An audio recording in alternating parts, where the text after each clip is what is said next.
Magid of Mezritch. And in the Sefer, in the book, Magid Devarav. So last week we spoke as a way of introduction that there are two fundamental teachings that you find in the teachings of the Magid. A strong fundamental theme of the Magid, of the teaching of Reb Ber, the Magid of Mezritch, the primary student of the Baal Shem Tov, is the idea of ayin, the nothingness, which is the potential of everything, the ayin that emerges out of the yesh amiti, out of the ultimate existence, this idea of ayin. And then there's all the students of the Magid speak about this idea of ayin in their own particular way, each one expressed in their own particular way. The ayin being the potential of everything. For example, we're talking about, last week's parsha, we learned in Chukas. So the Alter Rebbe speaks about in Lukot Torah, and he throws in a line that the Nachash and the Choshes, the idea of the snake that was created out of copper, and the idea of copper changes colors and reflected through the light, and the changing of the colors represents the idea of the ayin, of the potential of everything. This is a strong teaching that you find in the teaching of the Magid and in the students of the Magid. This is also an idea connected with the Kadmos HaSeichel, something that's the origin of thought, and reflected in many different ways. And we'll see as we get deeper into this particular sefer, this particular book, Magid Devarav, which was written by Reb Shlomo Loitzker, one of the great students of the Magid. And this was from the later teachings of the Magid. The Magid told him before he passed away, shortly before he passed away, he told the student to write the teachings. It is known that for many years, as the Baal Shem Tov, as his master, his teacher, the idea was not to write, but to inscribe the teachings in the heart, like the famous story of the Volper. The idea is that the teaching shouldn't be inscribed in paper, in the deadness of paper, but in the heart, in the living hearts of the students.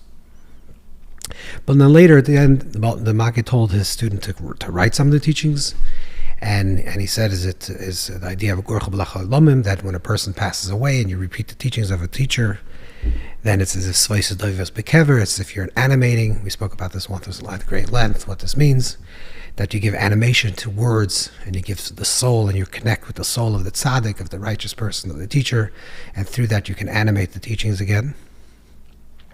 And that's one big idea, the idea of the ayin, the nothingness, the emptiness, the potential of form, before things are formulated, before things already have a particular form. And the other main theme in the teachings of the Magid, which again is we're going to read in this book compiled by Shlomo Loitzker, also a lot from some of the writings of the Levi Yitzchak Berditchever, from the Berditchever, another prime student of the Magid. It's a sefer called Magid Devarav. It's a book called Magid Devarav.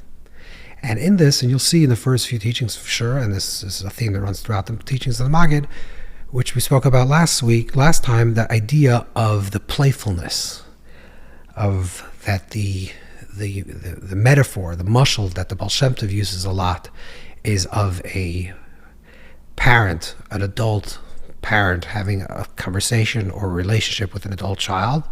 And in the teachings of the Magid, it's a father or a parent having a relationship with a young child. And the idea of having a relationship with a young child is the shashuyim, the playfulness, the enjoyment, the relish that a parent has when they enter into the world of the child. They conceal themselves to enter, or they demote themselves, they conceal their intelligence in a way to enter into the world of the child, the playfulness of the child.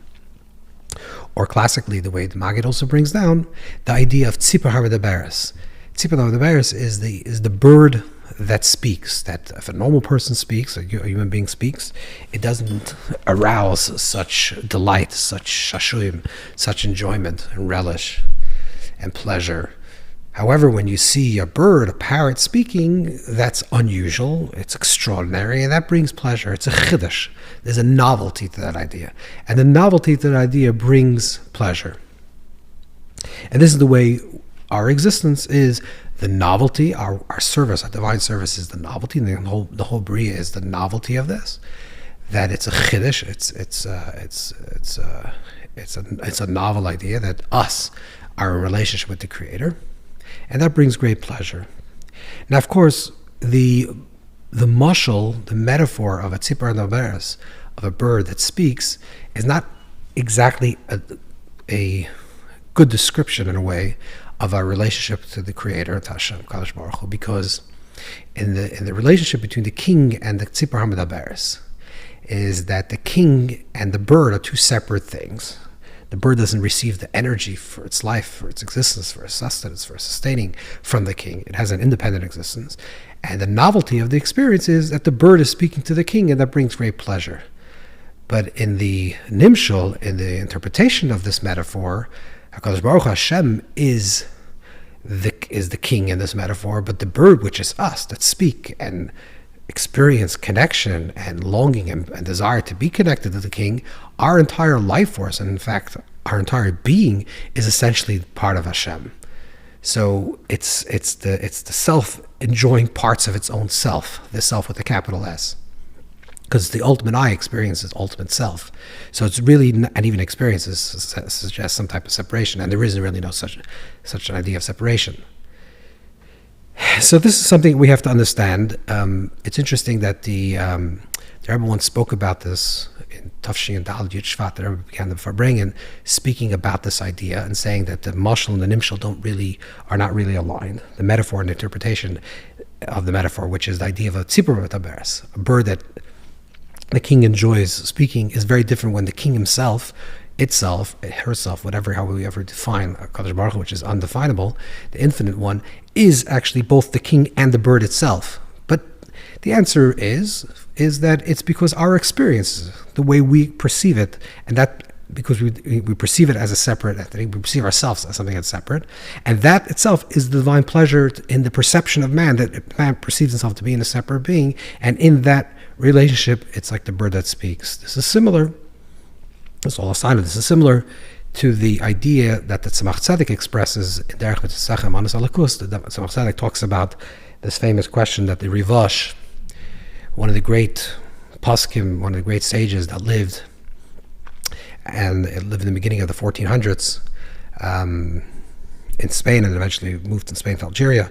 Yitzhak ben Sheshes, one of the great students from Chassidus Kreskes, that the Rivash writes in a tshuva, writes in a response, and he brings down this quote that what does it mean that we pray? Because on one hand, the Sefer says that you have to pray Elav Elolim Medaisav, we have to pray directly to Hashem. So why the Mukabal and why the Kabbalah is talking about that we're speaking about Hashem as Chesed and as Gvura and the attribute of Chesed and the 10 spheres? It seems like we're reducing it, or we're somehow not directing our focus and our intention directly to HaKadosh Baruch Hu, to the Creator.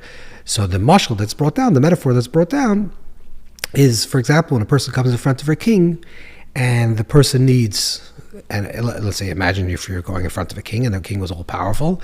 So if you're asking for finance issues, so then the king directs you to speak to the finance minister. And if you're asking for issues, whether you have to go to battle and you're a general, then the king says to go speak to the minister of defense. But you can't speak to the minister of defense about finances. You can't speak about finances to the minister of defense. Each one has their own objective. So which means we direct our attention to Hashem and a kaviyach, to the one, to the source.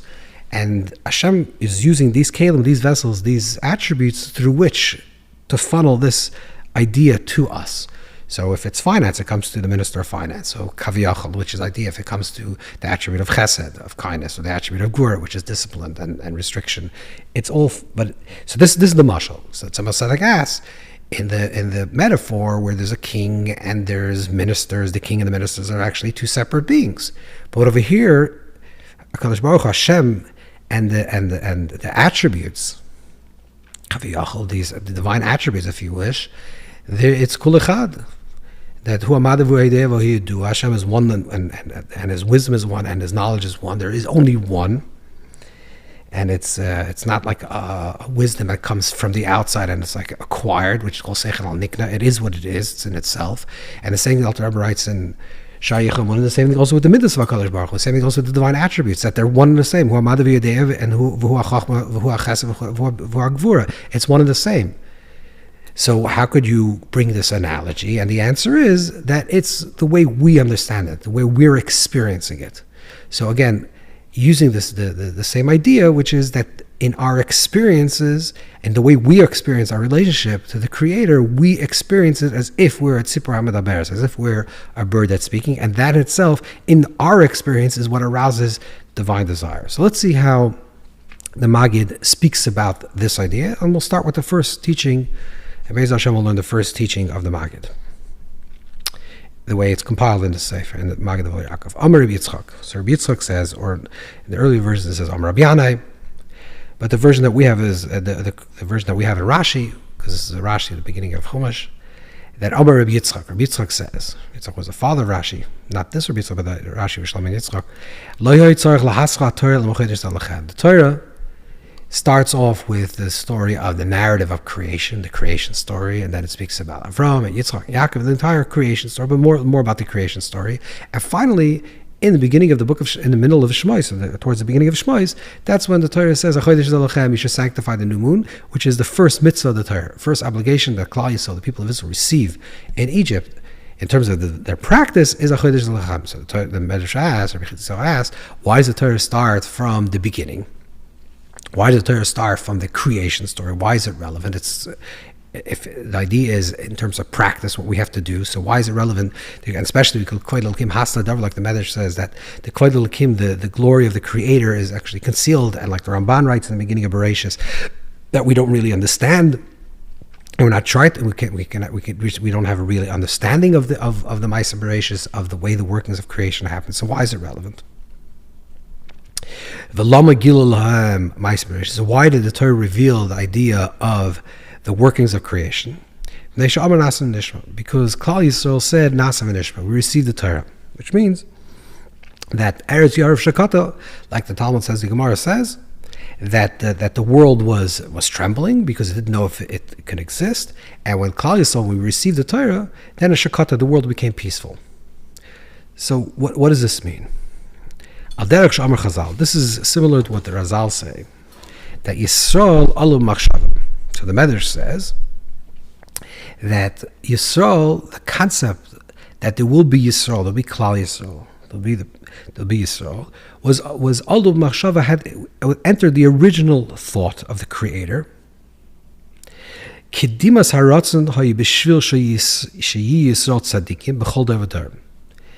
The reason for the creation is because the Creator, in the mind of the Creator, kaviyachal, as if there was the vision, the seeing of what will happen in the future, which will be Klal Yisrael, and they will be tzaddikim b'chol davar. They'll be the righteous in every single generation, and because of that, Tzimtzum Hashem Yisbarach Chaviyachos B'chirasei. Hashem concealed, contracted, withdrew His infinite light, is illuminated brilliant light. So there's a principle that was revealed through the teachings of the Arizal, through the Holy Ari. Rabbi Isaac Lurie in the 1500s, the great mystic of Tzfas, that Ari revealed that the world, the nature of the cosmic unfolding is not ilaval, is not cause and effect, which is a diminishing of the original light, of the infinite light. And even the word light is obviously just a metaphor, and in fact it's not even a word that we really have in Chazal, the idea that we don't have in the Talmud and Gemara. It's not referred to, Hashem is not referred to as the light or Ein Sof, but that's the way it was niskabel from about 1,000 years ago, from Shlomo and Gabriel, from others, the idea of the Ein Sof. So there's an infinite light.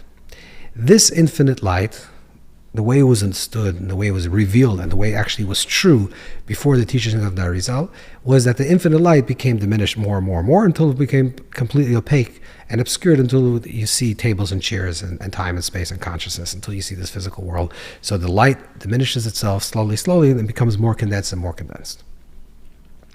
The Arizal revealed, and then revealed means it was brought down to this world, this idea, and perhaps it was even created at that time, was a new understanding, a new revelation, and a new way of the creation, which is that the world was created not in a way of ilav olav, cause and effect, but the world was created in a way of tzimtzum, which means that there was the infinite light of the Creator, of HaKadosh Baruch Hu. This infinite light was mitzamtzum, contracted, withdrew within itself. That left as if an empty void, an empty space. And then, chaz of here, this light started returning into this empty space. And first, it went into concentric circles, and an eagle, and then a kav, and then the whole process of creation evolved. Now, in the teachings of the Ari, in the teachings of the Arizal himself, the idea of Tzimtzum is expressed, but it's expressed on a very, very high level, which means it's explaining the cosmic way through which creation emerged into being.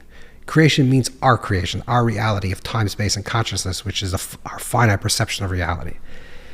How did it emerge into being? So the Arizal is talking about how did this emerge into being? Through the constriction or the limitation or the withdrawal, the inwardness of the infinite light. Instead of the infinite light being expressed, infinite light would withdraw within itself. That gave room for the creation to emerge, for the emergence of finitude to emerge. Now the Arizal doesn't explain clearly whether this is literal or it's not literal, it's kipshute, it's not kipshute. Is this in the oir, or this is the more? Is this in the light, or the source of the light?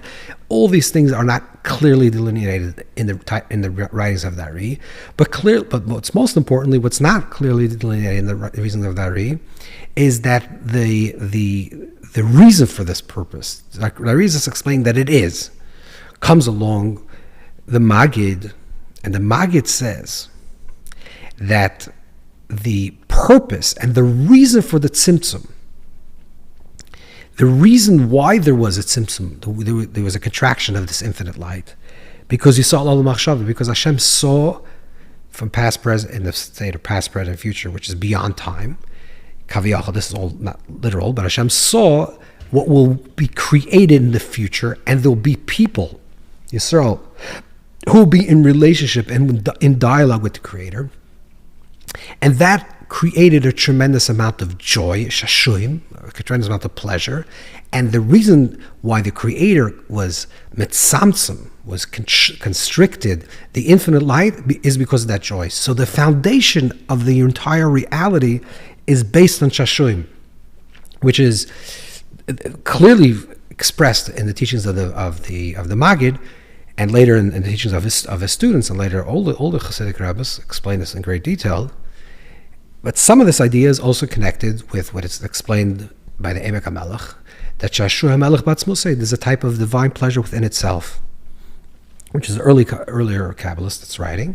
And later you see that a lot of the early Hasidic rabbis use the Emek HaMelech a lot, especially in Chassidus Chabad. And in Chabad, this is a very big theme of this idea Shashuim. So Shashuim is the pleasure.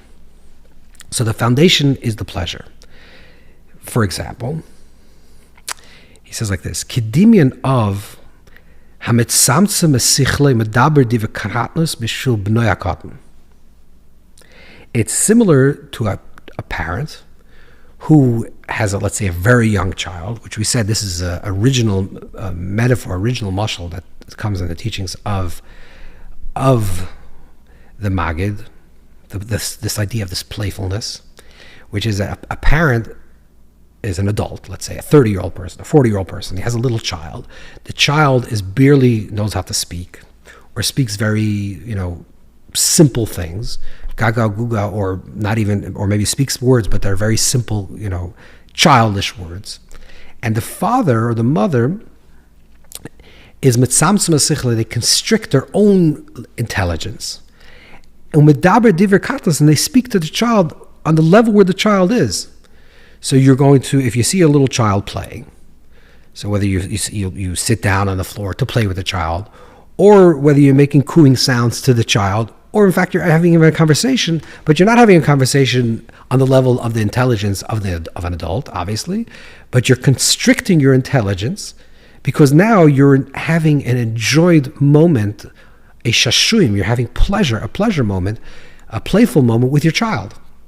So the reason why you constrict the tzimtzum is so you should be in the place of the child and you can be able to speak to the place of the child.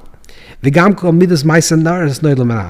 also the parent also expresses all different types of emotions that are connected to the life of a child.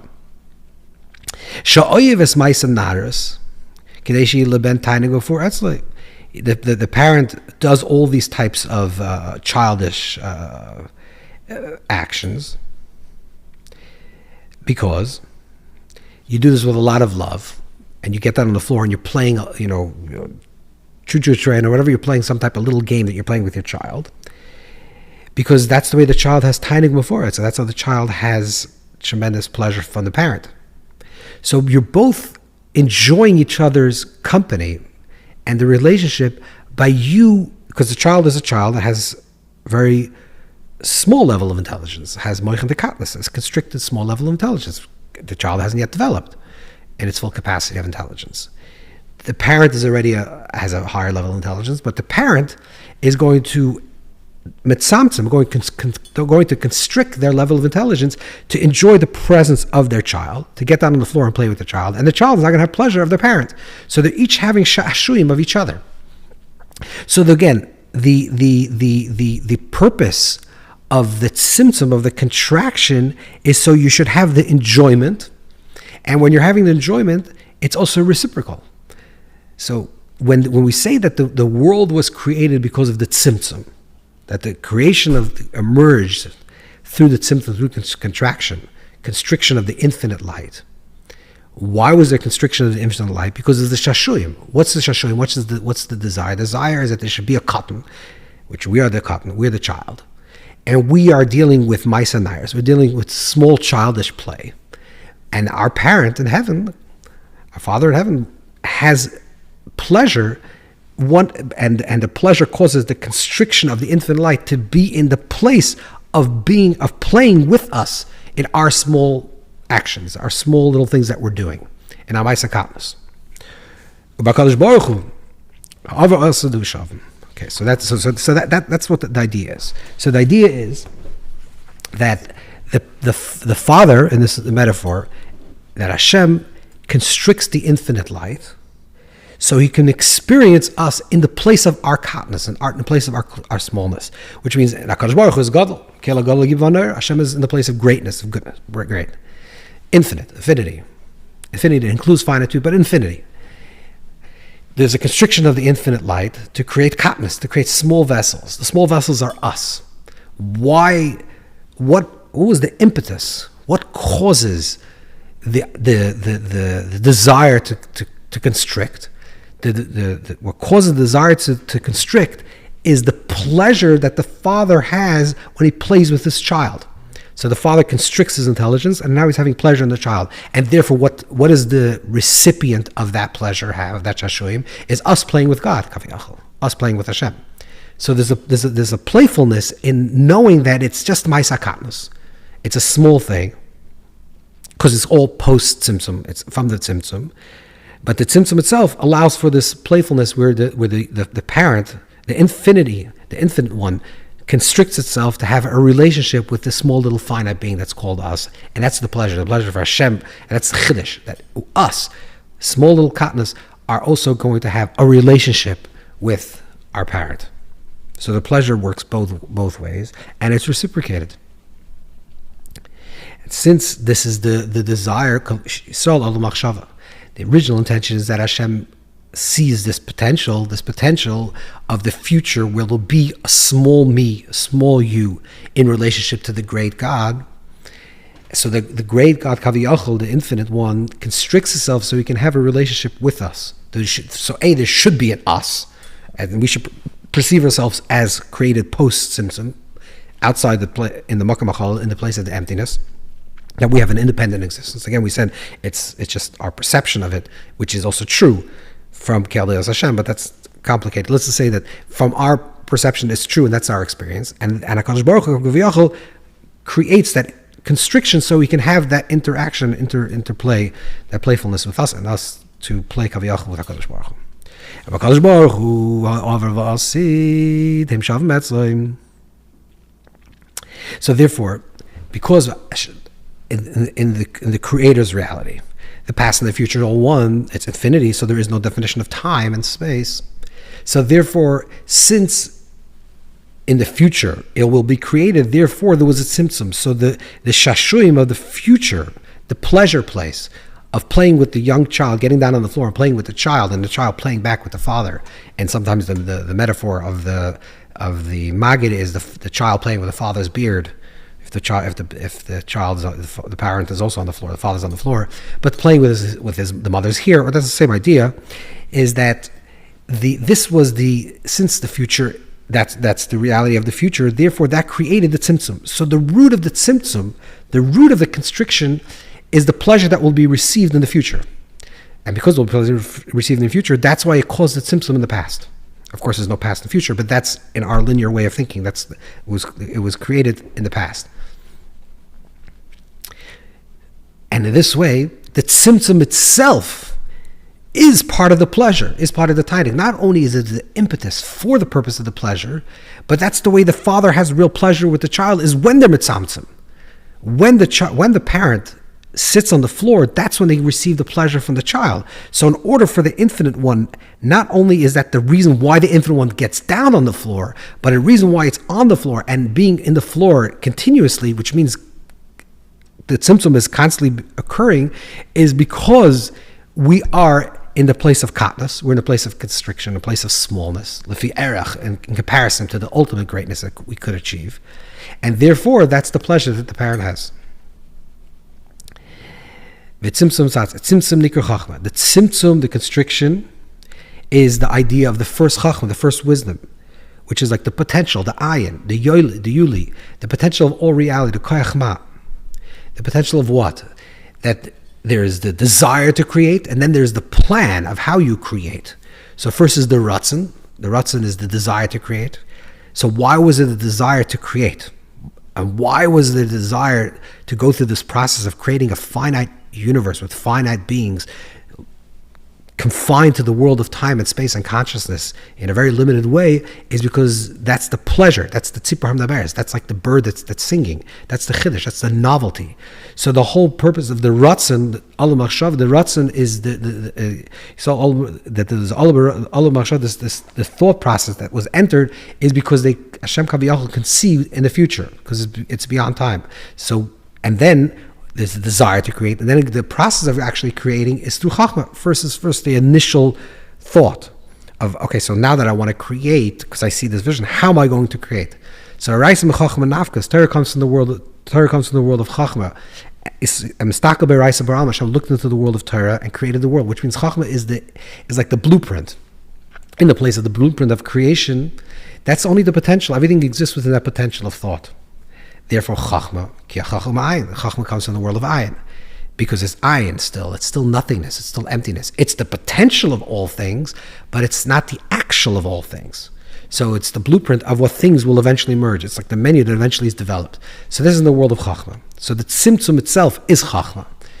So the Tzimtzum is the constriction that creates the first Tzimtzum, which is itself the idea of Chachma. Adar Chachma ayin tamatzeh.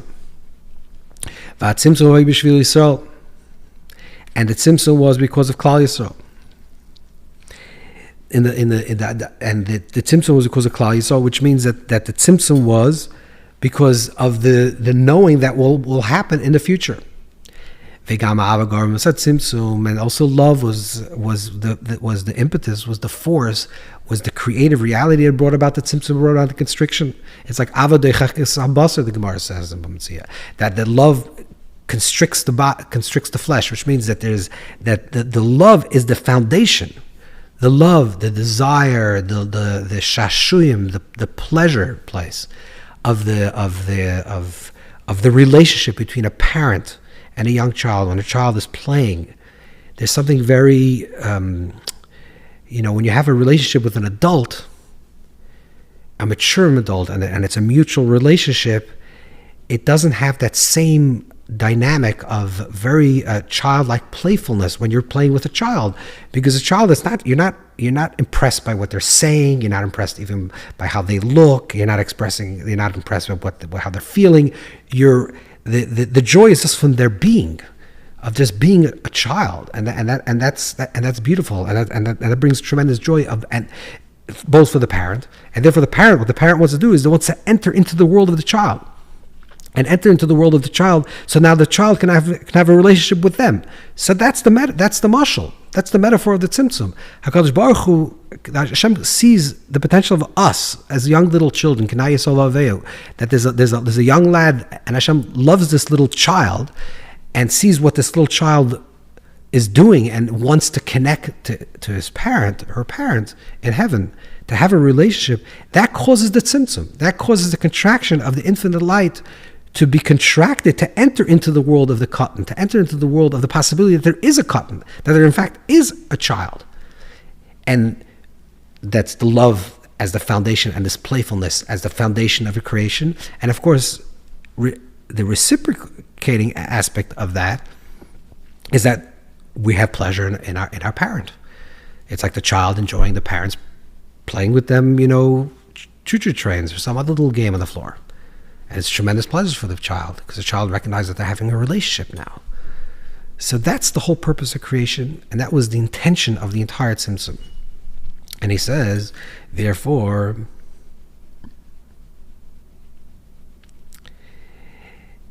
since the Ava, the love, is the purpose of the Tzimtzum, the purpose of the creation, the purpose of the constriction, on a very deep level, in the Tzimtzum itself, the hargasha, the feeling, what you're experiencing in the Tzimtzum itself, when you're experiencing the Tzimtzum, and we're all experiencing the Tzimtzum, the constriction on some level, when we're experiencing the Tzimtzum itself, is margish, we have our hargasha, is hargasha and akar, we have a real sense is that it's love. We feel the av and the chesed, we feel the love and the kindness. So that's what it says in the pasuk, Ve'elo toilos Yitzchak, Yaakov, Avram Hoilos Yitzchak. And this is what it says in the pasuk, Ve'elo toilos Yitzchak. These are the descendants of Yitzchak, which is Yaakov, and Avram. So it says Ve'elo toilos Yitzchak ben Avram. These are the descendants of Yitzchak, the son of Avram. Avram gave birth to Yitzchak. So what does it mean? It means like this. And who's the descendant of Yitzchak? Yaakov. So Ve'elo toilos Yitzchak ben Avram, Avram Hoilos Yitzchak. That the Torah is telling us, Yaakov is Yisrael, is us. That's the product. Yitzchak is midas hagvura. Yitzchak is the attribute of gvura, ketz chai. Yitzchak is the idea of constriction. That it's 208. That Yitzchak gvura 208. That idea of constriction. That Yitzchak is the son of Avram. Avram is midas chesed. Avram is the attribute of chesed. Sefer Bar says that midas chesed, the attribute of chesed, said during the times of Avram, that what do we need the midas chesed, the divine midas chesed? Avram is embodying this quality in such a way that he is the embodiment of the ultimate attribute of kindness, which means Avram was a giver, an expansive person, an open person with open doors and open tents. And Avram was a nefesh asa b'char. Avram was expansive. So the Torah is saying, Ve'elo toilos Yitzchak ben Avram. Yitzchak is the son of Avram. Yitzchak is the constriction. Yitzchak is the din. But the din, the constriction, only came about through Avram, because there was a tremendous shashuyim, a tremendous amount of av and love. HaKadosh Baruch Hu saw what will be in the creation of, or in the reality of, a child having a relationship with him in the place of being a child. So therefore Avram, which is the Ava, the love, gave birth to the Tzimtzum, gave birth to constriction, and the result of the Tzimtzum is us, is Yaakov. So Ve'elo toilos Yitzchak ben Avram. Yitzchak is the son of Avram, because the love, the foundation, the shashuyim, is the desire, the relish of playing with the child, is what causes the parent in heaven, Kaviyach the Ein Sof, to constrict itself, to create the midas hagvura, the Tzimtzum, the constriction, and that gave birth to Yaakov, which is us. And that's the beginning of Klal Yisrael, the story of Klal Yisrael. So what this teaching is, a very foundational principle teaching in the teachings of the Magid, and it's appropriate as the first teaching that the Magid Devarav opens up with, is that it's saying that the foundation of the entire creation, which we know is the idea from the Ari, we know on a very high, super high level, we know that the foundation of creation is through the idea of the Tzimtzum, the constriction of the infinite light, and the Magid is saying that, and why was there that constriction? Because of love. Why was the constriction why did HaKadosh Baruch Hu constrict himself, the infinite light, to create a place of finitude, and that should be people in the people, very physical, present people in this physical world, should have a relationship with something that's transcendent and beyond, because Hashem wanted to have that joy, kaviyachol, the joy, as if the joy of playing with a child, to getting down with a child in the sandbox, where the child is playing with the small mice and nires, playing like a child, and the father says, okay, that's where I really want to be, because that's where I can encounter my child, and that's where my child encounters me, and that's something much more pleasurable, much more playful, much more joyful than even a mature relationship. And that's the foundation of creation.